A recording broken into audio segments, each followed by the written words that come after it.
በስመ አብ ወወልድ ወመንፈስ ቅዱስ አሃዱ አምላክ አሜን። አዎ እንደገና በስመ አብ ወወልድ ወመንፈስ ቅዱስ አሃዱ አምላክ አሜን። እግዚአብሔር አምላክ እንደዚህ አብዝቶ ጨረቃ ከዋክብት አስመስሎ በእውነቱ ከሀገራችን ከህዝባችን አይላፍ ከሆነ ወገናችን መሃል ርቀን እርግጥ ነው የሰላም የበረከት ምድር እግዚአብሔር ሰጥቶናል። የተቀበሉንንም እናመሰግናቸዋለን። እንደው ለአሜሪካና ለአሜሪካውያን አንድ ጊዜ ምስጋናና እግዚአብሔር ይባርካችሁ። እግዚአብሔር ይባርክልን። በእውነቱ ድምጻችሁን ከፍ አድርጉ። የሰው ዳቦ በልቶ በልቶ ምድሪቱን ለሰጠን ለእግዚአብሔር እግዚአብሔር የተመሰገነ ይሁን። እግዚአብሔር አምላክ ምድር ማውረስ ይችላል። ዛሬ በዓላቸውን አሁን የሚያስተምሩን ክቡር መልአከ ሕይወት ዕርገተ ቃል ይልማ ናቸው እና እግዚአብሔር ምድርን ይሰጣል፣ ምድርን ያወርሳል። ዛሬ በዓላቸውን የምናከብረው ሶስቱ ወጣቶች ሰማያዊውን ቅዱስ እና ብሩክ መልአክ በእምነታቸው የሳቡት በእምነታቸው ያቀረቡት እግዚአብሔር በማይታወቅበት ሃይማኖት በሌለበት ቃላብ እንደነገረን ወርቅ ብር ነሐስ ተገንብቶ የሰው ቅርስ ተሰጥቶት በሚመለክበት ቦታ እግዚአብሔርን ያስከበሩ አራት ጓደኛሞች ናቸው። ዳንኤል፣ አናንያ፣ አዛርያ፣ ሚሳኤል ይባላሉ። የይሁዳ ምርኮኞች ናቸው። ይሁዳ ማለት ኢየሩሳሌም ያኔ ለሁለት የተከፈለች ናት። አንደኛው ሰሜን እስራኤል ከ12 ነገዶች 10 ነገዶች አንድ ላይ ሆነው ንጉስ አንግሰው ሰማርያን መናገሻ ከተማቸው አድርገው የሚኖሩ እስራኤል ይባላሉ። 10 ነገድ ማለት ነው። ሁለቱ ነገድ ደግሞ ለዳዊት ቤት ተስፋ ወይም ቅሪት ቀርተውለት ይሁዳ ተብሏል። የይሁዳ ነገድ ዋና ከተማዋ ኢየሩሳሌም ማለት ነው። እና ስለዚህ የይሁዳ ምርኮኞች ናቸው። እነዚህ ብዙ ተማርከዋል። ከተማረኩት መካከል ብዙዎቹ ያው አገሩን ሲመስሉ ተቀላቀሉ ከማህበረሰቡ ጋር ባህላቸው ከባህሉ እንደው ሃይማኖታቸው ወጋቸውን ሁሉ ቀላቀሉ። አራቱ ግን በእምነት ጸንተው ተገኙና እነዚህ በስደት በባዕድ ሀገር የተገኙ ጥበብ፣ ዕውቀት፣ አእምሮ የተሰጣቸው እነዚህ ታላላቅ አማኞች ናቸው። ዛሬ ለመሰብሰባችን የእግዚአብሔር ክብር ለመገለጡ ታላቅ ምክንያት የሆኑትና አናንያ፣ አዛርያ፣ ሚሳኤል ዳንኤልን በባቢሎን በሃይማኖት በምግባር ያጸና በጥበብ በአእምሮ ሞገስ የሰጠ እግዚአብሔር ለልጆቻችን ሞገስ ይስጥልን፣ ክብር ይስጥልን። የልጆቻችን ወዳጅ ቅዱስ ገብርኤል ልጆቻችን ይጠበቀልን እና ታላቅ በዓል ነው። በዓላችን ታላቅ በዓል ነው። የዛሬ 4000 ዓመት አካባቢ ነው። ስራችን ጥልቅ ነው። መሰረታችን በጣም ጥብቅ ነው። እኛ ኦርቶዶክሳውያን እሺ ከትምህርት ወደ ትምህርት እንዳይሆን አንድ መዝሙር ከኔ ጋር አብረን እንዘምርና ዛሬ ሌላው ደግሞ ብስራት ነው። ቅዱስ ገብርኤል አናንያ፣ አዛርያ፣ ሚሳኤልን ከሰዓት ከእግዚአብሔር ተልኮ እግዚአብሔር ልኮት ነው። አምላካችን ማን ነው? አንዳንዶች ሚካኤል ገብርኤል ስንል እኛ እነሱን አማልክት ያልን ይመስል አይደለም። የማን አገልጋዮች ናቸው? ከእሳትና ከነፋስ የተሰሩ ነበልባላውያን ኃያላን ረቂቃን ወደር የሌላቸው እግዚአብሔር በልዩ ተፈጥሮ የሰራቸው ፈጥኖ ደራሾች የሚልካቸው ለኛ ለደካሞቹ የሚልካቸው ስለሆኑ እነሱ እናከብራለን። አምላክ ግን ማን ነው? ምንሰግድለት፣ ምናመልከው፣ ምንገዛለት ማን ነው? ማን ይባላል? በሶስትነቱ አብ፣ ወልድ፣ መንፈስ ቅዱስ። አንዲት አገዛዝ፣ አንዲት ስልጣን፣ ሶስት አካላት፣ አንድ መለኮት። አምላካችን ናምን በአሐዱ አምላክ አንድ አምላክ እግዚአብሔር አለን እና ሁለተኛው ደግሞ ታላቅ ነገር ይህ እውነተኛ አዳኝ እግዚአብሔር ወደ ዘላለም ሕይወታችን ወደ ርስቱ ወደ መንግስቱ ሊመልሰን እንደገና ታላቁን ተልእኮ የመጀመሪያው የማዳን ነው። ታላቁ ተልእኮ አሁንም ለቅዱስ ገብርኤል ተሰጠው። ያ ታላቅ ተልእኮ ምንድነው? የዘመኑ ፍጻሜ በደረሰ ጊዜ እግዚአብሔር ከሴት የተወለደ ልጁን ላከ እኛን እንደ ልጆች ያደርገን ዘንድ ይላል ቅዱስ ጳውሎስ። ስለዚህም ወደ ማተላከ ቅዱስ ገብርኤል ወበሳድስ ወር ተፈኖ ገብርኤል መልአክ ማበ እግዚአብሔር ሀብአቲ ጋሌ ሀገር ዘገሊላ ተስማ ናዝሬት ሀበድንግል እንተ ተፈጥረት ለብሲ ዘስሙ ዮሴፍ ዘንቤተ ዳዊት ወስማ ለይቲ ድንግል ማርያም ይላል ሉቃስ 1:26 በስድስተኛውም ወር ዘካርያስን ካበሰረበት ቆጥሮ ማለት ነው ዮሐንስ ከተበሰረበት በስድስተኛው ወር መልአኩ ገብርኤል ከእግዚአብሔር ዘንድ ወደ አንዲት ድንግል ተላከ የድንግሊቱም ስም ማርያም ነበረ ይላል። ክብር ምስጋና ለእግዚአብሔር ይሁን። ማርያም እናታችን ገብርኤል አብሳሪያችን ስለዚህ መልአከ ብስራት ይባላል። ደብሩም እንደዚሁ በማዳኑ ደብረ ኃይል በብስራቱ ደግሞ ደብረ ብስራት ይባላል። የኛ ደብረ ብስራት ነው። አብሳሪው ያብስራችሁ ከእናንተ ጋር ይሁን። ትልቅ ድርብርብ በዓል ነው የምናከብረው። የወላዲተ አምላክ አማላጅነት ከሁላችን ጋር ይሁን። እንግዲህ አሁን የምንዘምረው እመቤታችን ቅዱስ ገብርኤል ወደ እርሷ መጣ አበሰራት ደስ ይበልሽ ጸጋን የተሞላሽ ሆይ አንቺ ከሴቶች መካከል ተለይተሽ የተባረክሽ ነሽ እነሆ ትጸንሻለሽ ወንድ ልጅም ትወልጃለሽ ስሙንም ኢየሱስ ትይዋለሽ እግዚአብሔር አምላክም የአባቱን የዳዊትን ዙፋን ይሰጠዋል በያዕቆብ ቤትም ላይ ለዘላለም ይነግሣል ለመንግስቱ ፍጻሜ የለውም አላት። ወንድ ሳላውቅ ይህ እንዴት ይሆንልኛል አለችው። እነሆ ዘመድሽ ኤልሳቤጥ አረጀች አፈጀች ከተባለች በኋላ ነው ጸንሳ ስድስተኛ ነው ብሎ ነገራት። ይህን ጊዜ ይኩነኒ በከመት በትቤለኒ እንዳልከኝ እንደ ቃል ይሆንልኝ ይደረግልኝ አለችው ይላልና ዛሬ ማህሌቱም ሊቃውንቱ እነ ክቡር ሊቀ ጠበብት ተስፋዬ እሸቱ ያቋቋሙ መምህር ክቡር አመስግነው ዘምረው የማይጠግቡት ቅን አገልጋይ ክቡር ሊቀ ብርሃናት ተመስገን እየመሩት ልጆቻችንን እግዚአብሔር ባርኮልን ያሬድ አድርጎልን የያሬድ ልጆች አድርጎልናል። እነ ዮሴያስ እነ አንድነት እነ ያፌት ሌሎችም እልፍ አእላፍ ከዲሲም የመጡ ልጆቻችን አሁን ደክሟቸው ነው። እነሱ ልዩ ማህሌት ነበረ ያደረው። እግዚአብሔር ሊቃውንቱን እግዚአብሔር ተተኪዎቹንም ይባርክልን። ስለዚህ ይኩነኒ በከመ ትቤለኒ ይሁንልኝ እንደ ቃል ይደረግልኝ ማለት ነው። ይሄንን እንዘምራለን። ይኩነኒ በከመ ትቤለኒ ይኩነኒ በከመ ትቤለኒ አለችኛና በትሕትና በስጋ በነፍስ ንጽሕት ናትና አለ ዘምሩ በትሕትና በስጋ በነፍስ ንጽሕት ናትና ይኩነኒ በከመ ትቤለኒ ይኩነኒ በከመ ትቤለኒ አለችኛና በትሕትና በስጋ በነፍስ ንጽሕት ናትና የአዳም ቃል ኪዳን መፈጸሚያው ሲደርስ ላከው ገብርኤልን ወደ ቤተ መቅደስ በእግዚአብሔር ሕሊና ተስላይ ነበረች ከሰማይ የመጣ ቃሉን ተቀበለች። ዳግም ሰማይ አርያም ሆነች ይደረግ ብላ በትሕትና ተቀበለች።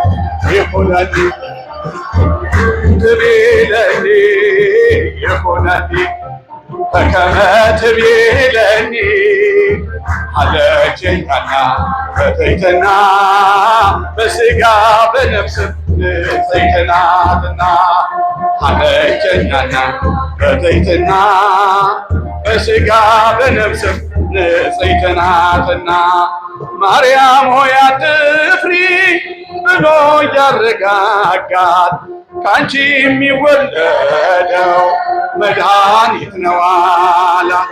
ወንድ ስለማላውቅ ይህ እንዴት ይሆናል ብላ ጠየቀችው።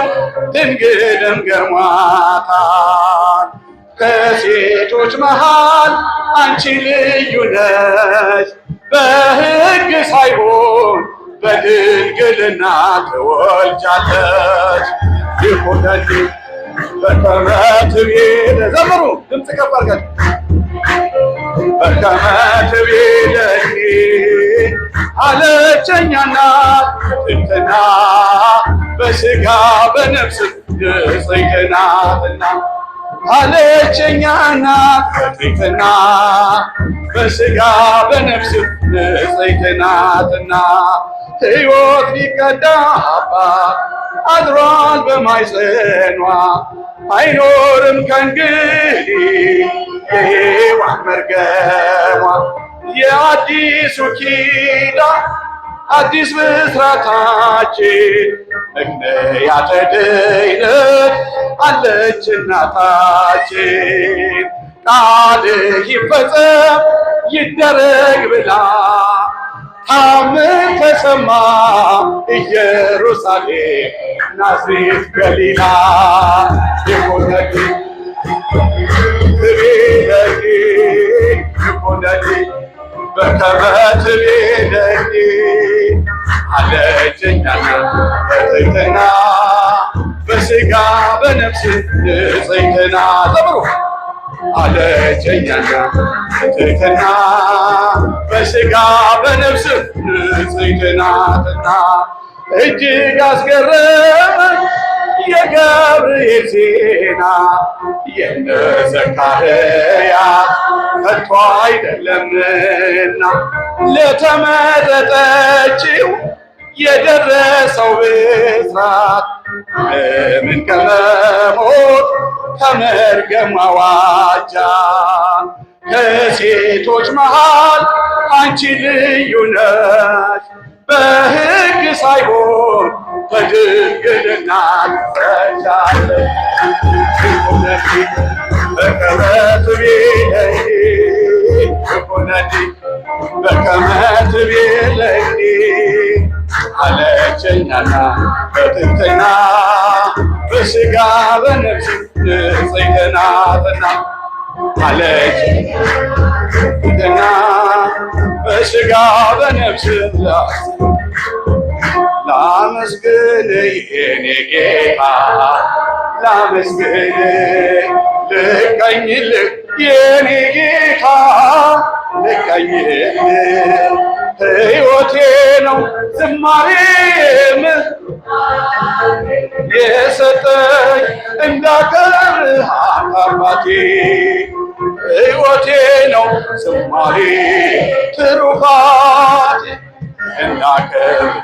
እንዳከብርህ አባቴ ላመስግን የኔ ጌታ ላመስግን ልቀኝልህ የኔ ጌታ ልቀኝልህ ሕይወቴ ነው ዝማሬ ትሩፋት እንዳከብርህ አባቴ ሕይወቴ ነው ዝማሬ ትሩፋት እንዳከብርህ አባቴ ከኔ ሆነ የምሰጥ ባይኖረኝም ከሰጠኝ አንተን መስጠት አይከብደኝም። ጥበቤ ነህ የምስጋና መሰረቴ ዝማሬን ፈሰስከው በሕይወቴ አንደበቴ የቃኘኸው ለምስጋና ይኸውሰን ቅኝትህን እንደገና አንደበቴ የቃኘኸው ለምስጋና ይኸውሰን ቅኝትህን ላመስግንህ የኔ ጌታ ላመስግንህ ልቀኝልህ የኔ ጌታ ሕይወቴ ነው ዝማሬ ትሩፋቴ እንዳከብርህ አባቴ ሕይወቴ ነው ዝማሬ ትሩፋቴ የሰጠኝ እንዳከብርህ አባቴ ባዶ እኮ ነኝ የኔ ጌታ ምን ልክዳልህ በእጄ ላይ አንዳች የለኝም የምሰጥህ ላንተ ክብር የሚመጥን ሕይወት የለኝ ዝማሬን በቸርነት ተቀበለኝ አንደበቴ የቃኘኸው ለምስጋና ይኸውስ ቅኝትህን እንደገና አንደበቴ የቃኘኸው ለምስጋና ይኸውስ ቅኝትህን እንደገና ላመስግን የኔ ጌታ ላመስግን ልቀኝል የኔ ጌታ ልቀኝል ሕይወቴ ነው ዝማሬ ትሩፋት የሰጠኝ እንዳከብርህ አባቴ ሕይወቴ ነው ዝማሬ ትሩፋት የሰጠኝ እንዳከብርህ ከምድር ላይ ከአፈር ልብስ ስትፈጥረኝ ከምስጋና የተለየ ምን ስራ አለኝ? ቀንና ሌት በመቅደስ ቆማለሁ አምላኬ ሆይ ሳወድስ እኖራለሁ። አንደበቴ የቃኘኸው ለምስጋና ይኸውስ ቅኝትህን እንደገና አንደበቴ የቃኘኸው ለምስጋና ይኸውስ ቅኝትህን እንደገና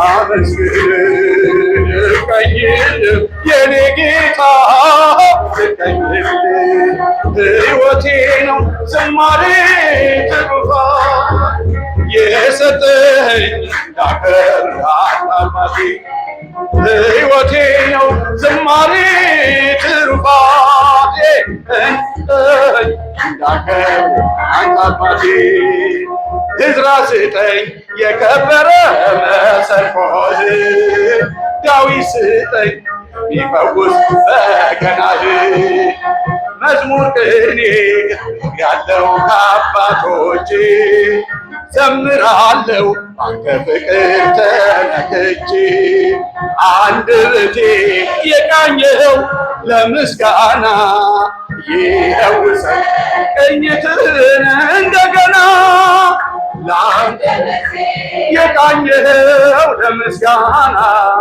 ይኸውስ ቅኝትህን እንደገና ላመስግንህ የኔ ጌታ ላመስግን ልቀኝል የኔ ጌታ ሕይወቴ ነው ትሩፋት የሰጠኝ እንዳከብርህ አባቴ ሕይወቴ ነው ዝማሬ ትሩፋት የሰጠኝ እንዳከብርህ አባቴ። ምስጋና ለእግዚአብሔር ይሁን። ክብር ውዳሴ ለጌትነቱ ይሁን።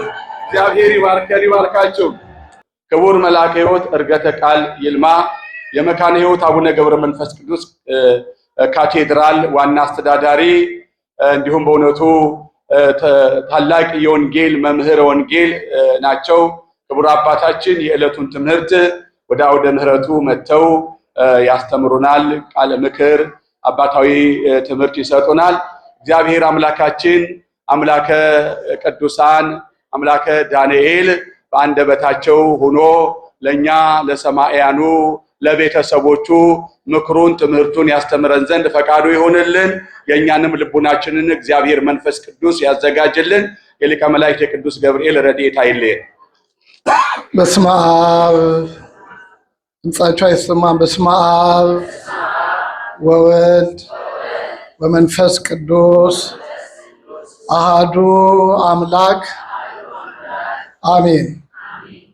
የተከበሩ አባታ መጋቤ ሐዲያና አካባቢው ሀገረ ስብከት ዋና ስራ አስኪያጅና የዚህ ታላቅ ደብር የደብረ ብስራት ቅዱስ ገብርኤል ቤተክርስቲያን ዋና አስተዳዳሪና የእረኛው መንጋ ሆነው የሚመሩ የሚጠብቁ የተከበሩ አባታችን ቆሞስ መልአከ አርያም አባ ዘካርያስ የመጽሐፍ መምህር እንዲሁም ከትላንትናው ቀን ጀምሮ እስከ ዛሬ ሌሊት ድረስ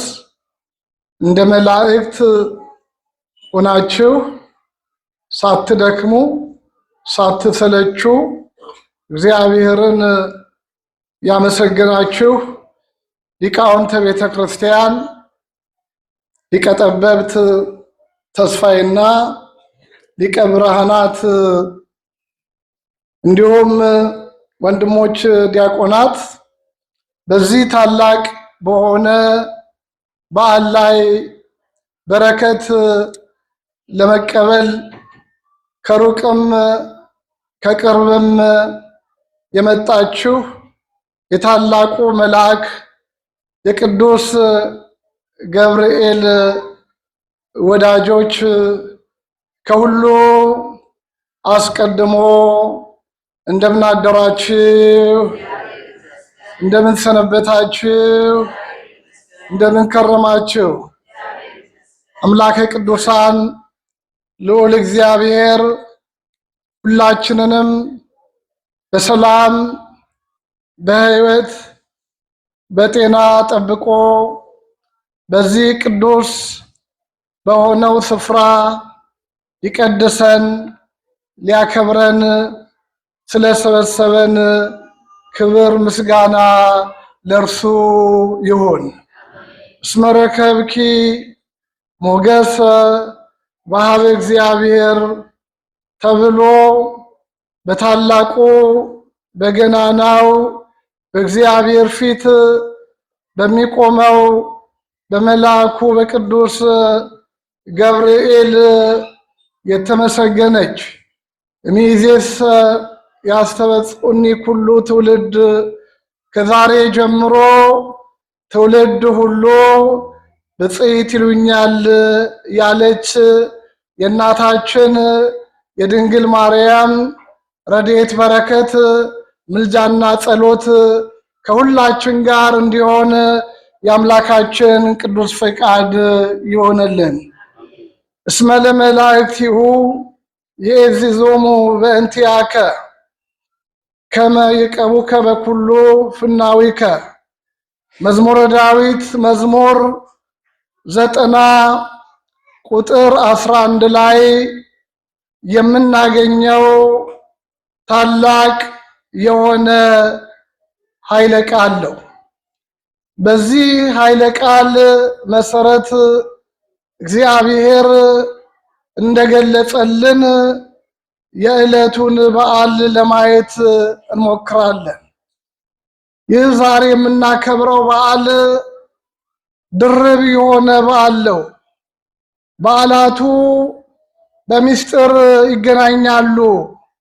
ሊቃውንቱ እነዚህን ሁለቱንም በዓል በተለየ ሁኔታ እንዲታይ አድርገው ተርጉመውታል።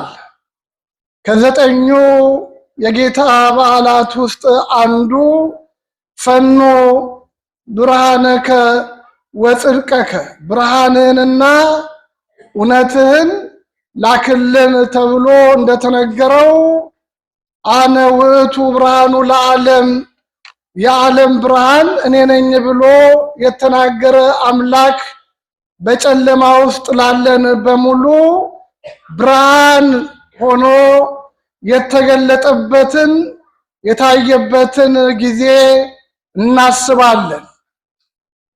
ይህ ወቅት እጅግ በጣም የተለየ ወቅት ነው። በዚህ ዕለት ገናና የሆነውን በእግዚአብሔር ፊት የምቆም በማለት የእግዚአብሔር የቅርብ ባለሟል መሆኑን የተናገረውን ቅዱስ ገብርኤልን እናስባለን። ገብርኤል ማለት አብሳሪ ነው ማለት ነው በማለት ከግብሩ የተነሳ የተረጎሙ አሉ። ገብርኤል ማለት አምላክ ወሰብ ማለት ነው ብለው የተረጎሙም አሉ።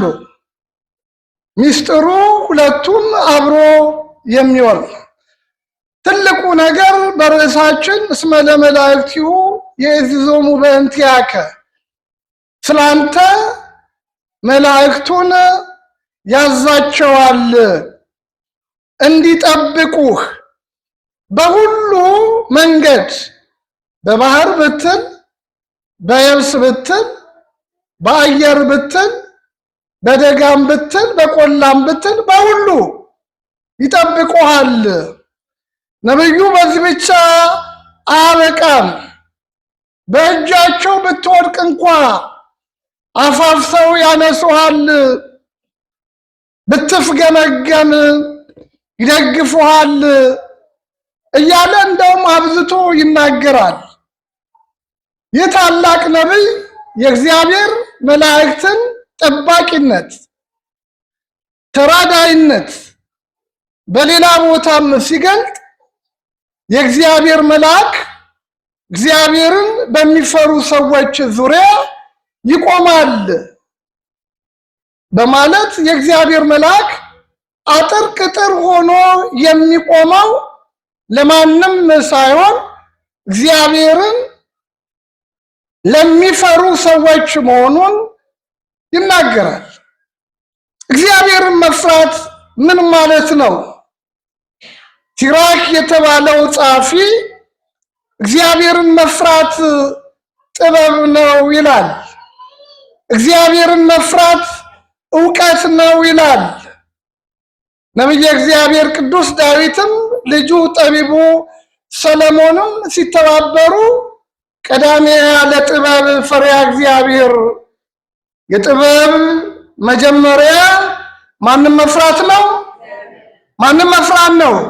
እስቲ ሁላችሁ ነው ማንም መፍራት ነው። እግዚአብሔርን መፍራት ነው።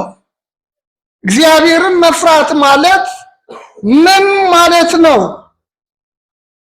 እግዚአብሔርን ለሚፈሩ መንገዳቸውን ያሳውቃቸዋል ይላል። እግዚአብሔርን የሚፈሩ ሰዎች እግዚአብሔርን ከማይፈሩ ሰዎች የሚለዩበት ብዙ ነገር አለ። ትልቁ ነገር ቅዱሳን የሆኑ የእግዚአብሔር የሆኑ ሰዎች እግዚአብሔርን ስለሚፈሩ ራሱ እግዚአብሔር እኔ ካንተ ጋር ነኝና ማስፈራራታቸውን አትፍራ ይላል። ምናቸውን አትፍራ?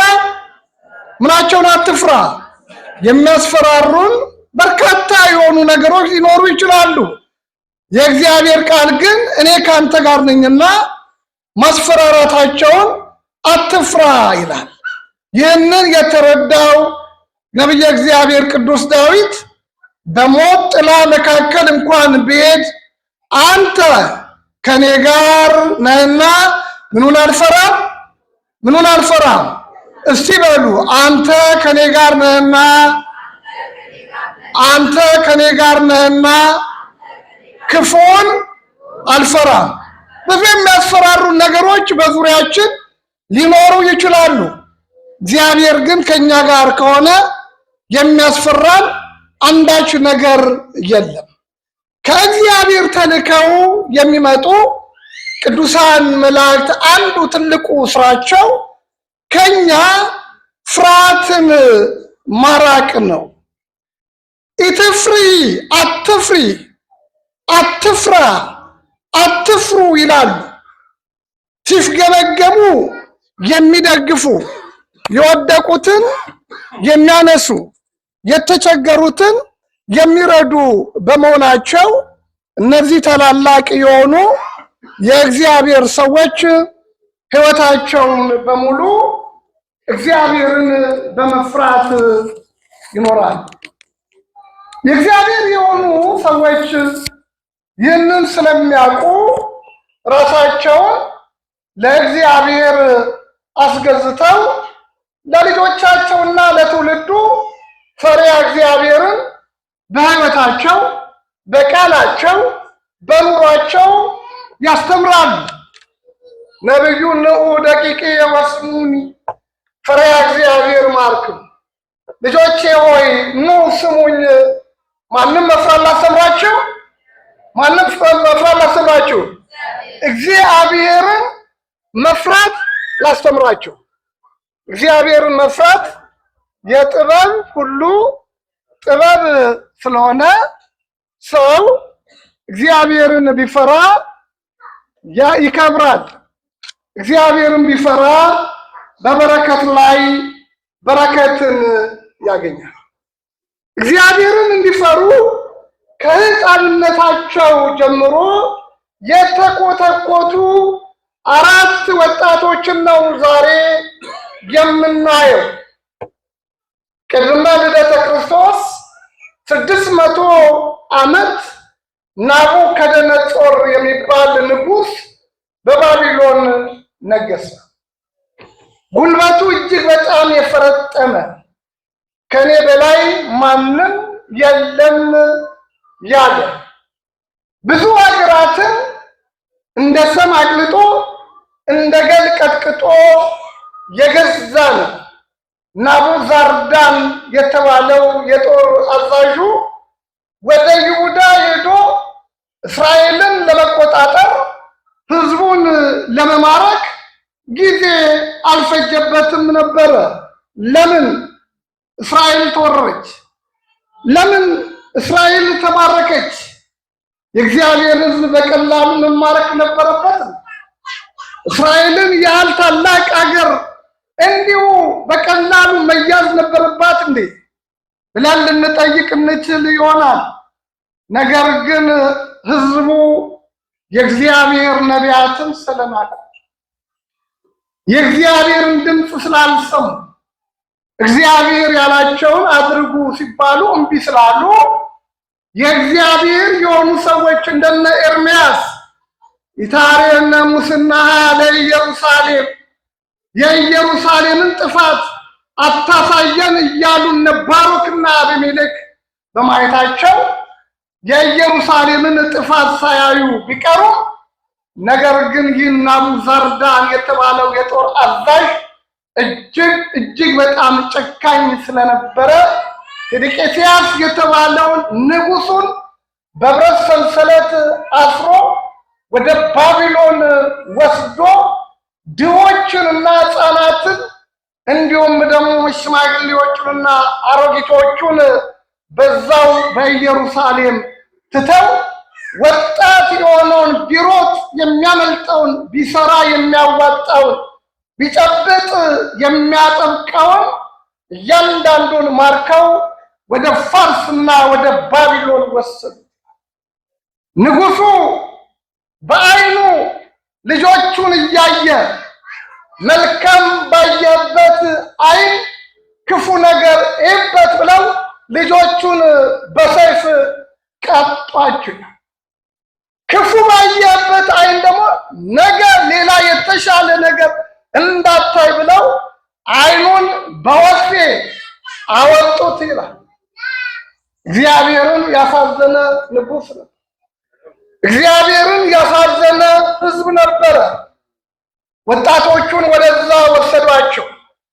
ከወጣቶቹ መካከል ናቡከደነጾር መርጦ እንደገና በቁጥጥር ስር የዋላትን የአገሩን ሰርዶ በአገሩ ምን ይባላል በሬ እንዲሉ ከዛው ከአይሁዳውያን ከመጡት ወጣቶች መካከል የነገስታት ዘር የሆኑትን በውበትና በጥንካሬያቸው ጎበዝ የሆኑትን ጥበብና ማስተዋል ዕውቀት ያላቸውን ተምረው ለሌሎች ለማስተማር የሚችሉትን በንጉሱ ፊት ቢቆሙ ግርማ ሞገስ ያላቸውን ወጣቶች ተመርጠው ለትምህርት መጡ።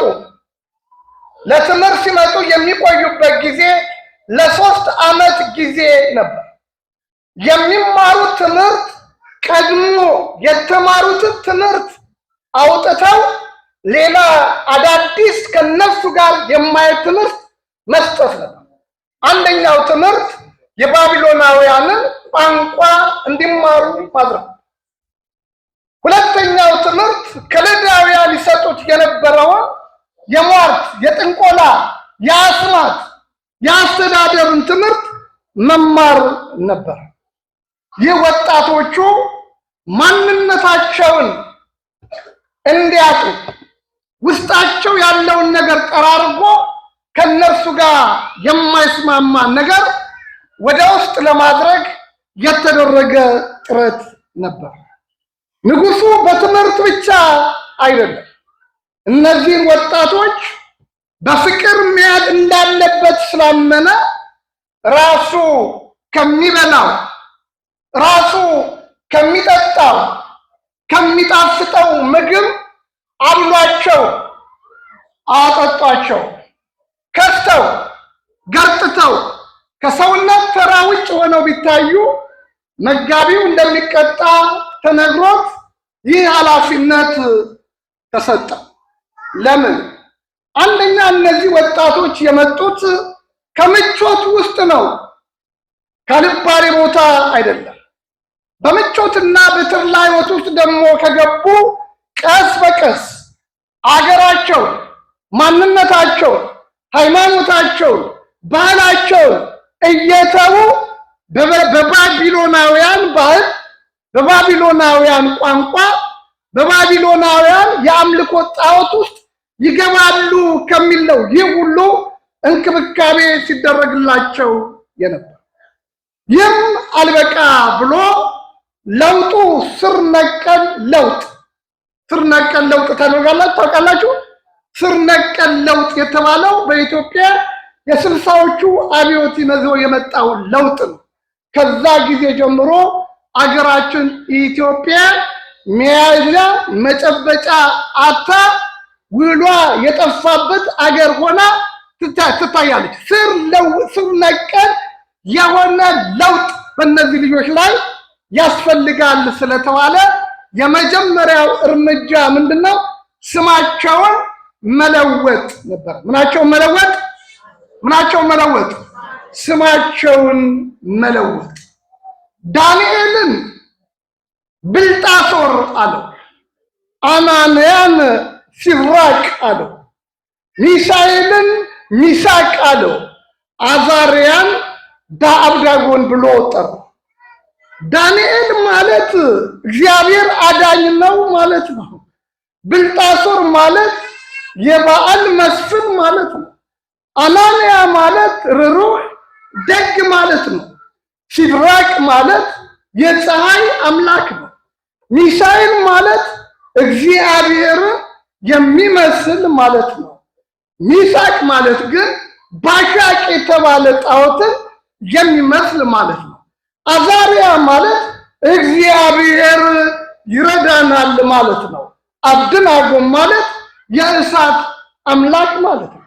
ምን ያህል ለውጡ ስር ነቀል እንደሆነ የምትረዱት እዚህ ላይ። ስም የራሱ የሆነ ትልቅ መልእክት አለ። ሊቃውንቱ ስመ ስሙ ይመርሖ ሀበ ግብሩ፣ ስም ግብርን ይተካል ይላል። አሁን እኛ ኢትዮጵያውያን የነበሩን ስሞች ነበሩ።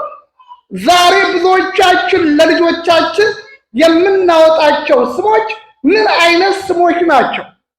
ወልደ ጊዮርጊስ የተባለው ሰውዬ አሜሪካን መጣና ወልደ ጊዮርጊስ አትበሉኝ አለ ልጆቹ። ምንም ቢሉት ጆርጅ በሉኝ አለ።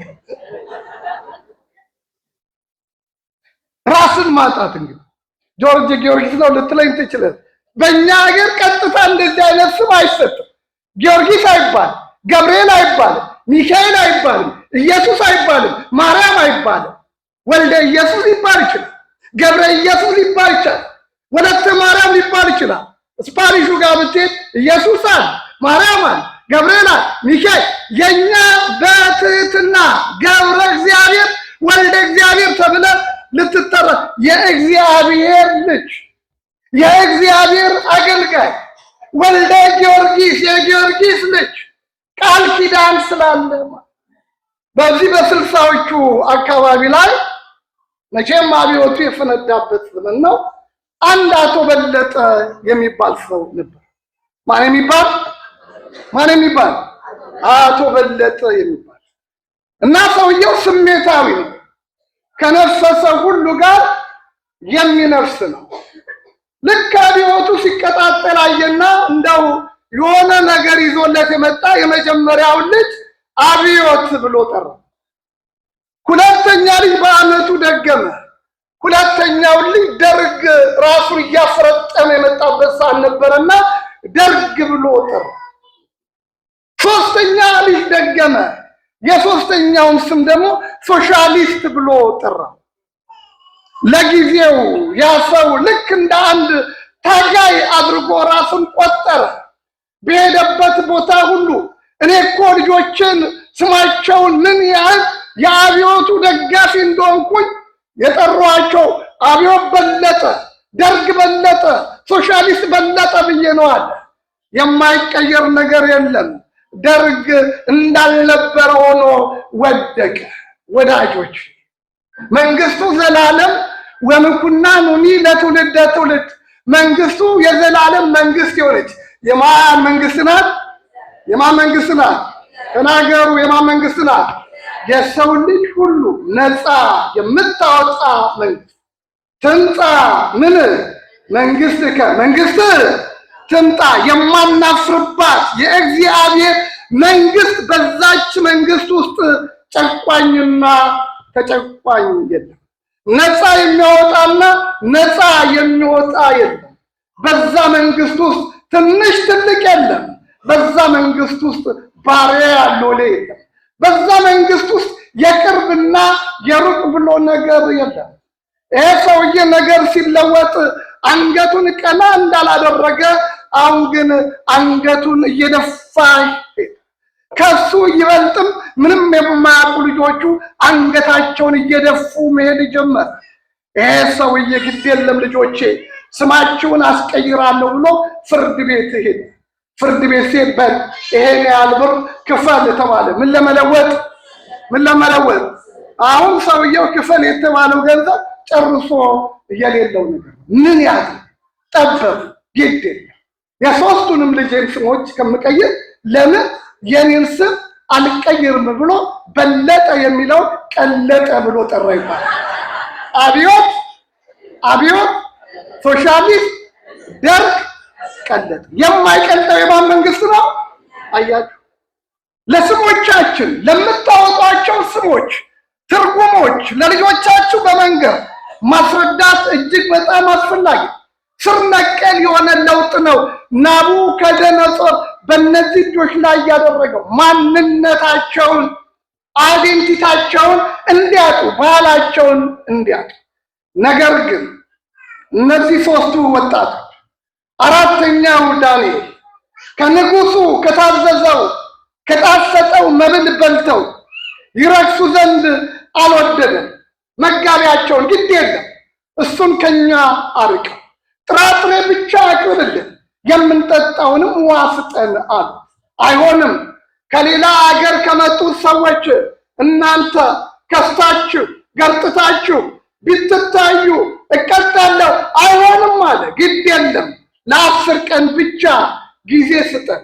በዚህ 10 ቀን ውስጥ ጥራጥሬውን በልተን ውሃውን ጠጥተን የምንከሳ ከሆነ አንተ የምታቀርበውን እንበላለን አሉት። ጥራጥሬ ያቀረበላቸው ውሃም አጠጣቸው። በ10ኛው ቀን ቢመጡ መጽሐፉ እንደሚለን ከሆነ ፊታቸው አምሮ ሰውነታቸው ወፍሮ ታየ። እግዚአብሔርን ስላከበሩ እግዚአብሔር በትምህርት እግዚአብሔር በጥበብ እግዚአብሔር በሁሉ እውቀት ማስተዋልን ሰጣቸው። ከንጉሱ ከሚበሉት ከብላቴኖቹ ይልቅ የእነዚህ የአራቱ ወጣቶች ፊታቸው አምሮ ነበረ፣ ሰውነታቸው ወፍሮ ነበረ። በእውቀታቸው ከሌሎች ይልቅ 10 እጥፍ ያህል በልጠው ነበር ይላል። ክብር ምስጋና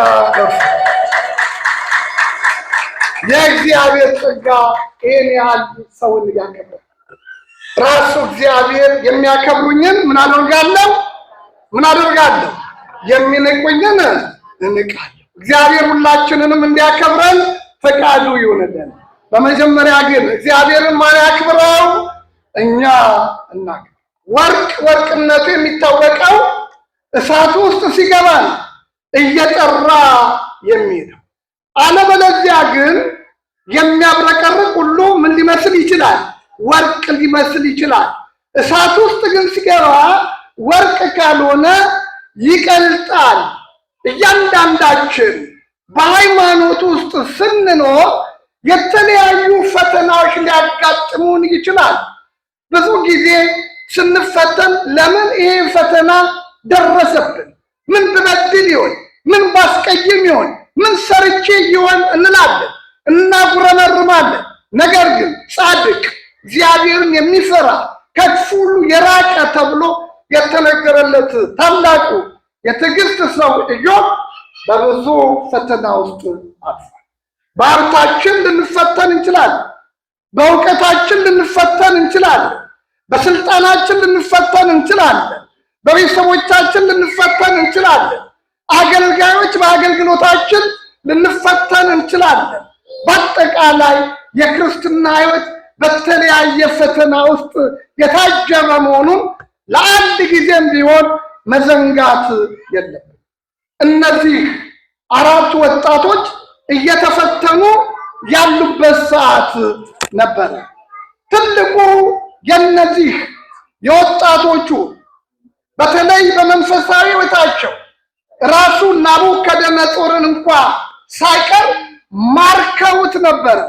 ትምህርታቸውን ከጨረሱ በኋላ ከሚማሩት ተማሪዎች ይልቅ በውጤት 10 እጅ ያህል ሰቅለው ስለነበረ ወደ ባቢሎን እንደገና ወደ ይሁዳ ሄደው ይሁዳን እንዲያስተዳድሩ አልተደረገም። ዳንኤልን እንደው በፌዴራል ደረጃ ነው ያስቀመጠው። ሌሎቹም ግን በወረዳና በዞን በዛው በባቢሎን ውስጥ እንዲያስተዳድሩ አደረጋቸው። እጅግ በጣም ጉቦን አጥብቀው የሚጸየፉ፣ የእጅ ማማለያን የማይቀበሉ፣ በሰዓታቸው የሚገቡ፣ ትክክለኛ ፍርድ የሚፈርዱ፣ ድሃ ተበደለ፣ ፍርድ ተጓደለ የሚሉ ስለነበረ በንጉሱ ዘንድ እጅግ በጣም ተወደዱ። ሕዝብ የሚወደው ከሆነ መሪውም ይወደዳል። ማን በትእዛዝ ዘራፊ ከሆነ፣ ቀማኛ ከሆነ፣ ጉቦ የሚቀበል ከሆነ ኧረ በጣም እኮ የሚያሳዝን። እኔ ትንሽ ባለፈው ወደ ኢትዮጵያ ሄጄ ነበር። አንድ ሰው ጉዳይ ለማስፈጸም ሲሄድ ሰውየው ራሱ ነው እዛ እኮ እጅ የሚያዩ ብሎ በዚህ ጋር ህጋዊውን ገንዘብ ይዛል፣ በዚህ ጋር ደግሞ የሚከፍለውን ጉቦ ገንዘብ ይዛል። ታዲያ እዛ ላይ የተቀመጡ ሰዎች ምን ያድርጉ? እኛው ራሳችን ጉቦ አስለምደናል። አንዳንድ ጊዜም እዚህም ለማስለመድ እየሞከርን ነው ይባላል። ተጠንቀቅ። አያችሁ፣ ራሳችን በቆፈርነው ጉድጓድ ራሳችን መልሰን እንገባለን። እነዚህ ግን በመልካም አስተዳደር ላይ የነበሩ ጥበብና ማስተዋል የነበረባቸው፣ ንጉሱ ተጨንቆ ያየውን ህልም በመተርጎም በመፍታት የንጉሱን ጭንቅ እንደ ዳንኤል የመሳሰሉት በመተርጎማቸው ዳንኤልም እነዚህ ሰዎች በባቢሎን ቢቀመጡ ዋጋ እንዳላቸው በመንገሩ ለንጉሱ ባለሟል ሆነው ነበር። መልካም ሲሰራ ክፉ የሚሰሩ፣ ብርሃን ባለበት ጨለማ፣ ጽድቅ ባለበት ኃጢአት፣ ደግነት ባለበት ክፋት በተጻራሪ መኖሩ አይቀርምና እነዚህ የእግዚአብሔር ሰዎች የሆኑ ወጣቶች ላይ ጠላቶች ተነሱባቸው። በሌላ በምንም ምክንያት ሊያገኙባቸው አልቻሉም። ምክንያት የሚገኝባቸው አንድና አንድ በሃይማኖታቸው ብቻ ነው። ለዚህም ደግሞ ለንጉሱ ለናቡከደነጾር ክብር ይሆን ዘንድ በዱራ ሜዳ ላይ ቁመቱ 60 ወርዱ 6 የሆነ የወርቅ ጣዖት ምስል እንዲቆም፣ ለዛ ለወርቁ ምስል ሁሉም ሰው ከጉልበቱ ሸብረክ ብሎ በግንባሩ ደግሞ ተደፍቶ እንዲሰግድ፣ ይህንን የማያደርግ ሰው ቢኖር በእሳትና በእቶን በዲን በተቀጣጠለ ውስጥ እንዲገባ፣ ሕጉም ደግሞ እንደ ሜዶንና እንደ ፋርስ ያለ እንዲሆን በአዋጅ ይነገር አለ። ንጉሱ ለራሱ ክብር መሰለው። በዱራ ሜዳ ላይ ያ 60 ቁመቱ ወርዱ 6 የሆነ የወርቅ ምስል ቆመ። በንጉሱ ግዛት ያሉ ሁሉ አስተዳዳሪዎች፣ በጅሮንዶች፣ አዛዦች፣ የጦር አለቆች ሁሉም እንዲሰበሰቡ ተባለ። እነዚህም ሹመኞች ናቸውና መጡ። አዋጁ ታወጀ። ወገኖች አሕዛብ በልዩ ልዩ ቋንቋ የምትናገሩ የመለከት፣ የእንቢልታ፣ የመሰንቆ፣ የክራር፣ የበገናና የዋሽንት፣ የዘፈን ሁሉ ድምፅ በሰማችሁ ጊዜ ንጉሡ ናቡከደነፆር ላቆመው ለወርቅ ምስል እንድትሰግዱ፣ ይህንን የማታደርጉ ከሆነ ግን በእሳት ውስጥ ትገባላችሁ ተብሎ ተነገረ።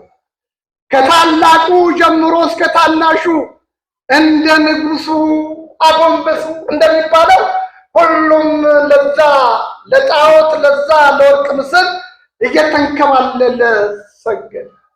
እነዚህ 3 ብላቴኖች ብቻ ቀጥ ብለው ታዩ። እግዚአብሔር የተመሰገነ፣ እግዚአብሔር የተመሰገነ። እግዚአብሔር እኛንም በሃይማኖት ያውቁን። ብዙ እየተንገዳገድን አለ፣ ብዙ እየወደቅን አለ፣ ብዙ ግራ የተጋባን አለ። የምንሰማው የክራር፣ የምንሰማው የእምቢልታ፣ የምንሰማው የዘፈን፣ የምንሰማው የመሰንቆ ድምፅ እያንገዳገደን ያለን ብዙ ሰዎች አለን። መከራው ብዙ ነው፣ ችግሩ ብዙ ነው፣ ጩኸቱ ብዙ ነው። አያችሁ፣ በዚህ ሰዓት ሁሉም ሲወድቅ እንዳንወድቅ ሐዋርያው ቅዱስ ጳውሎስ ማንም የቆመ ቢመስለው ምን እንዳይሆን ይጠንቀቃል። ምን እንዳይሆን ማንም ምን ያለ ቢመስለው የቆመ ቢመስለው። ወዳጆች ብዙዎች ወድቀዋል፣ ብዙዎች ተንከባለዋል፣ ላይነሱ ተሰብረዋል፣ ላይጠገኑም ሄደዋል። እግዚአብሔር እኛን እንዲያቆመን ፈቃዱ ይሁን። ሐዋርያው በሃይማኖት ቁሙ ይላል። በምን ቁሙ? በምን ቁሙ? በሃይማኖት ቁሙ። ጎልምሱ፣ ጠንክሩ፣ በእናንተ ዘንድ ሁሉ በፍቅር ይሁን። ሌላው ሲንከባለል እነዚህ ቀጥ ብለው ቆሙ። ለከሳሾች ተመቹ።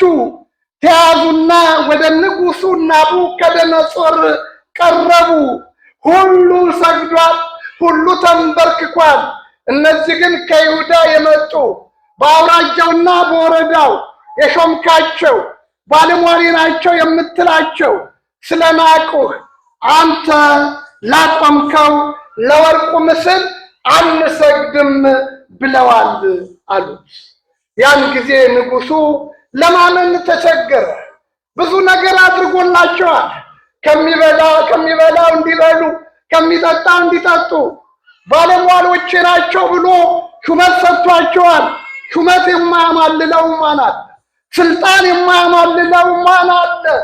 ዛሬ በሹመትና በስልጣን ስንቱ ነው ገደል የገባው። እንዲያደርጋለው ተብሎ ደጅ እየጠና ያለው ስንቱ ነው። እነዚህ ግን አምላኬን አለማምለካችሁ ላቆምኩትም ለወርቁ ምስል አለመስገዳችሁ እውነት ነውን? አሁንም እነሆ የሙዚቃው መሳሪያ ድምፅ በሰማችሁ ጊዜ በዱራ ሜዳ ላቆምኩት ለወርቅ ምስል እንድትሰግዱ፣ የማትሰግዱ ከሆነ ግን በዚህ በሚንበለበለው እሳት ውስጥ ትጣላላችሁ። ከእጄ ማንም ከመዳፌ አያወጣችሁም፣ ማንም ሊያድናችሁ አይችልም ብሎ አስፈራራቸው። ፊቱ ይንቀጠቀጥ ነበር፣ ዓይኑ ደም መስሎ ነበረ። ግን ግርማው አላስፈራቸው፣ ንግግሩ አላስደነገጣቸው። ከእነርሱ ጋር ማን ነበረና? አያችሁ፣ ሃይማኖት ማለት ይሄ ነው። በሞት ጥላ መካከል እንኳን ቤት አንተ ከኔ ጋር ነህና ክፉን አልፈራም። ቀላል አይደለም፣ ዛቸው ቀላል አይደለም። ይወርድባቸው የነበረው ውርድብን ግን በምንም አይነት ሁኔታ በመንግስታዊ ስራ በተመለከተ ያስታጎሉት አንዳች ነገር የለም። በዛ በኩል የሚወጡትን ተወጥተዋል። ግን በሃይማኖታቸው በአምልኮታቸው ሲመጣ ግን ሊታዘዙት አልቻሉም። ንጉሥ ሆይ ይህንን ነገር መልስልን ዘንድ የሚገባን አይደለም። አምላካችን እግዚአብሔር ከዚህ ከሚንቀለቀለው ከእሳቱ ሊያድነን ይችላል። ሊያድነን ምን ይላል? ሊያድነን ምን ይላል? ከሚንቀለቀለው እሳት ሊያድነን ይችላል። ብንሞትም እንሙት፣ ገብተን እንጠበስ እንጂ አንተ ላቆምከው ዓይን እያለው ለማያይ፣ ጆሮ እያለው ለማይሰማ፣ እግር እያለው ለማያይ፣ እጅ እያለው ለማይዳስስ ለዚህ ለጣዖት ምን አንልም። ይሄ ነው ሃይማኖት ማለት አቋም። ዛሬ ብዙዎቻችን አቋማችን ሁሉ ተሸርሽሯል። ኢትዮጵያውያን የሚታወቁበት በአቋማቸው በሃይማኖታቸው ጽናት ነው። የማይደራደሩ ሆነው ዓለም ኢትዮጵያን አያውቃትም እንደሚባለው ኢትዮጵያን ዓለምን አታውቅም ነበር። ግን ማንን ታውቃለች? ማንን ታውቃለች? አየህ፣ ከብዙ ነገር ተጠብቃ የነበረችው እግዚአብሔርን ስለምታውቅ እግዚአብሔርን ስለምትፈራ መሪዎቿ ሃይማኖት ስለነበራቸው አቋም ስለነበራቸው የሚታመኑ ስለነበረ ህዝቡም እነሱን ያምን ነበረ። የሚላቸውን ይሰሙ ነበረ እና ሲሉት ይከተላቸው ነበር። ይሄንን ሰምቴ ማትመጣ ከሆነ ማርያምን ስመጣ እንገናኛለን። ይከተላል፣ የሚሉትን ይሰማል። ለምን? ሁሉም በሃይማኖቱ በሀገሩ ቀል የማያውቅ ህዝብ እንደነበረ እንመለከታለን። ስለዚህ እሳቱ ቢነድም አንሰግድም፣ ብንገባም እንግባ እንጂ አንሰግድም አሉ። እነዚህ ወጣቶች ምክንያት እናቅርብ ቢሉ እኮ የሚያቀርቡት ምክንያት አለ። የሰው ሀገር ሰው ናቸው፣ ምርኮኛ ናቸው። በእድሜያቸው ገና ሮጠው አልጠገቡም። በተሰጣቸው ሹመት እኮ ገና አልበሉም። ሀብት ንብረት እኮ ገና አላፈሩም። የሚሰሩት ስራ እኮ በንጉሱ ተወዶላቸዋል። ውለታው ገና ለገና ብለው አላስጨነቃቸውም። ምክንያቱም በሃይማኖት ውስጥ ተጠያቂነት እንዳለ ስለተገነዘቡ ከሰው ይልቅ ለእግዚአብሔር ልናደላ ይገባል። ከማን ይልቅ? ከማን ይልቅ? እስቲ በሉት፣ ከማን ይልቅ? ከሰው ይልቅ ለማን? ብዙዎቻችን በጣም የሚጨንቀን የማን ውለታ? የሰው አይደል? እንዲህ አድርጋል፣ እንዲህ ውላል፣ ስመጣ ተቀብላኝ፣ ራይድ ሰጥቶኝ፣ ስራ ፈልጎልኝ። ብዙ ጊዜ የሰው ጉዳይ በጣም ይጨንቀናል፣ በጣም ይጠበናል። መቼ ይሆን የእርሱን ውለታ ምን የምለው የምመልሰው? የእግዚአብሔር ውለታ ግን ተረስቷል። የእግዚአብሔር ድንቅ ስራ ተዘርግቷል። አያችሁ፣ እነዚህ ግን ምን አሉ? በምንም አይነት አቋም ያዙ። አባቶቻችን ሐዋርያትም ከሰው ይልቅ ለእግዚአብሔር ልናደላ ይገባል። ከእናት ከአባት ይልቅ፣ ከወንድምና ከእህት ይልቅ፣ ከእኔ ይልቅ እናት አባቱን የሚወድ ወንድምና እህቱን የሚወድ ልጁን የሚወድ ለማን ሊሆን አይገባም? ቃል የሚል ወደድክም ጠላህም ይህ ቃል ሰማያዊ የሆነ ቃል። እንዲህ ሲሉ ንጉሱ ተቆጣ፣ የፊቱ መልክ ተለወጠ። የእሳቱ ኃይል ቀድሞ ከነበረው 7 እጥፍ እንዲቀጣጠል አድርጉት ተባለ። ተቀጣጠለ፣ 49 ክንድ ሆነ። የእሳቱ ወላፈን ኃይለኛ ነበረ። የእሳቱ ላንቃ ይጮህ ነበረ። ንጉሱ በሉ አሁኑኑ በሰንሰለት እጅና እግራቸውን አስራችሁ ወደ እሳት ውስጥ ክተቷቸው አለ። የንጉሱ ንግግር በጣም አስቸኳይ ስለነበረ ከሰራዊቱ መካከል ኃያላን ተመርጠው ከነሰናፊላቸው፣ ከነቀሚሳቸው፣ ከነቀጸላቸው ወርውሯቸው ተባለ። ወዲያውኑ አንስተው ወደዛ ወደ እሳቱ ቢወረውሯቸው የእሳቱ ወላፈን ውጭ ያሉትን አቃጥሎ ሲገላቸው፣ በእሳት ውስጥ ግን እነዛ 3ቱ ሲገቡ ታላቁ የእግዚአብሔር መልአክ ቅዱስ ገብርኤል እየበረረ መጣ። ክብር ምስጋና ነው። እየበረረ ወደ እሳት ውስጥ ገባ። እሳታዊ የሆነው ቅዱስ ገብርኤል እሳቱን በእሳትነቱ ኃይሉን እንዲያጣ አደረገ። አምላካችን የተመሰገነ ይሁን። የእግዚአብሔር ታለፍከነ ማእከለ እሳት ወማይ በእሳትና በውሃ መካከል አሳለፍከን ወደ እረፍትም አገባን ተብሎ እንደተነገረው በእሳት ውስጥ ያሉት ይሞታሉ የተባሉት ከፀጉራቸው እንኳን የሚለው አንዲት ቅንጣት አንዳችም ሳትሆን ነገር ግን የጣሏቸው ሰዎች ሞቱ። እዛ ውስጥ እነዛ ሕፃናት ይመላለሱ ነበረ። ንጉሡ ናቡከደነፆር መጨረሻቸው ልብሎ ጠጋ ቢል በእሳት ውስጥ ወዲያ ወዲህ ይላሉ። እስቲ ኑ ተመልከቱ። ወደ እሳቱ ስንከታቸው በሰንሰለት አስረን አልነበረም አለ። አሁን ግጥም ተደርገው የፍጥኝ ታስረው ገብተው ነበር። ወደ እሳቱ የከተትናቸው ስንት ሰዎችን ነው? 3 ወጣቶችን ነው። ታዲያ አራተኛው ከወዴት መጣ? አራተኛው ዋራብ ሳይመስል ከመወልድ አራተኛው የአማልክት ልጅ ይመስላል። እናንተ የልዑል እግዚአብሔር ባሪያዎች ሆይ አምላካችሁ እግዚአብሔር እውነተኛ አምላክ ነው። የእሳቱን ኃይል አጥፍቷል፣ መልአኩን ልኮ ከሰማይ አድኗቸዋል አለ። እግዚአብሔር የተመሰገነ ወዳጅ። ይሄ ታሪክ ነው። ታሪክ ልንተርክ አይደለም። እግዚአብሔር የታሪክ አምላክ ብቻ አይደለም። ዛሬም እግዚአብሔር ታሪክ ይሰራል። ዛሬም እነ ናቡከደነፆር አሉ። ዛሬ እነ አናንያ፣ ዛሬ እነ አዛርያ፣ ዛሬ እነ ሚሳኤል አሉ ወይ ነው ጥያቄ። ዛሬም ባቢሎን አለች። ያቺ ባቢሎን ከነበረችበት ጊዜ በበለጠ እኔና አንተ ዛሬ በባቢሎን ውስጥ ነው ያገኘነው። የእግዚአብሔር ቃል ከባቢሎን ውጡ ከከለዳውያንም ኮብልሉ ይለናል። በመከራ ውስጥ ነን ያለነው። በየቤታችን ውስጥ እየነደደ ያለ እሳት አለ። ትዳራችን እሳት የሆነብን፣ ኑሯችን እሳት የሆነብን፣ የአሜሪካ ኬዛችን እሳት ሆኖ እየለበለበን ያለን ብዙ ሰዎች አለን። ወዳጄ እዚሁ ስትታዩ ነጠላ ለብሳችሁ ሁላችሁም በብዙ ችግር ውስጥ እንዳላችሁ እናውቃለን። ነቢየ እግዚአብሔር ቅዱስ ዳዊት የልቤ ችግር ብዙ ነው አለ። የልቤ ችግር ምንድነው?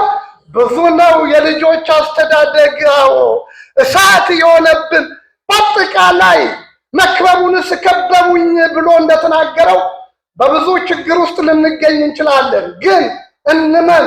ካመንን እግዚአብሔር መላእክቱን ዛሬም ስላንተ ያዛል። ቅዱስ ገብርኤል እንባቸውን ያበሰላቸው ብዙ ሰዎች አሉ። እንዲሁ አይደለም ሰው ቁልቢ የሚሄደው፣ እንዲሁ አይደለም ሰው አዋሳ የሚሄደው፣ እንዲሁ አይደለም ኤሊ ገብሬ የሚሄደው።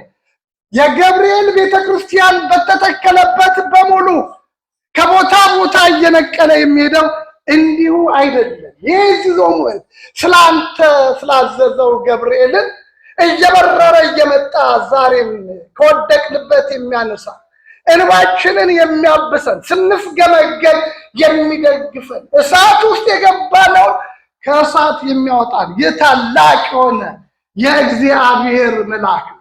የተወደዳችሁ የክርስቶስ ቤተሰብ አሁንም ሁላችንም እንደነዚህ እንደ 3 ደቂቅ በሃይማኖት ጸንተን በተለያየ ሁኔታ የከበበንን አስሳት ዛሬም መልአኩ እንዲያጠፋልን በምህረት እጁ እንዲዳስሰን ወድቀናልና ተሰብረናልና ዛሬ በብዙ የሀገራችን ጉዳይ ያስጨንቀናል። የሕዝባችን ጉዳይ ያስጨንቀናል። አገራችን ኢትዮጵያ ዛሬ የቀድሞ ስሟ አይደለም። ካህናት መስዋዕተ እግዚአብሔርን የሚያቀርቡ ካህናት ሰላም ለኩልክሙ የሚሉ ዛሬ እየታረዱ ነው ወገኖች። ክርስቲያኖች በየማሳቸው እየተቃጠሉ ቤታቸው እየነደደ ነው። ዛሬ ለአንድ ኦርቶዶክሳዊ መኖርና አለመኖር ጥያቄ ውስጥ ገብቷል። ታዲያ እሳቱ አይታየንም ወዳጆች? ታዲያ እሳቱ እየነደደ አይደለም? የእሳቱ ወላፈን እያቃጠለን አይደለም? በዚህ ጊዜ እኔና እናንተ ያለን ሃይማኖት እነ ናቡከደነፆር ኃይል ስላላቸው ይመስላችኋል? አይደለም። እኛ እግዚአብሔርን ስላሳዘንን፣ እኛ እግዚአብሔርን ስለበደልን፣ ቅድም እንዳልነው አቋም የሚባል ነገር በሃይማኖታችን ውስጥ እየጠፋ ስላለ አምልኮታችን ራሱ ሲታይ በእውነቱ የሚያሳዝን ስለሆነ በአጠቃላይ ኦርቶዶክሳዊ ማንነታችን፣ ኢትዮጵያዊ ማንነታችን እየጠፋ እየደበዘዘ ለታይታ ካልሆነ በስተቀር ልባችን ከእግዚአብሔር የራቀ ስለሆነ ዛሬ እሳቱ እየነደደ ይገኛል። ዛሬም እግዚአብሔር እንደ አናንያ፣ ዛሬም እግዚአብሔር እንደ አዛርያ፣ ዛሬም እንደ ሚሻኤል ያሉ በሃይማኖት የጸኑ ይፈልጋል። ይሄ ከሆነ ዛሬም ያ ትላንትና እየበረረ እሳት ውስጥ ገብቶ እሳቱን ያጠፋ ገብርኤል ዛሬም ለእያንዳንዳችን ይላክልናል። የዚህ ታላቅ መልአክ ረድኤት በረከት ከሁላችን ጋር እንዲሆን የአምላካችን ቅዱስ ፈቃድ ይሁንልን። የእናታችን የድንግል ማርያም ምልጃ፣ ጸሎት፣ ረድኤት በረከት አይለየን። የታላቁ መልአክ ጥበቃ ከሁላችን ጋር ይሁን። አሜን።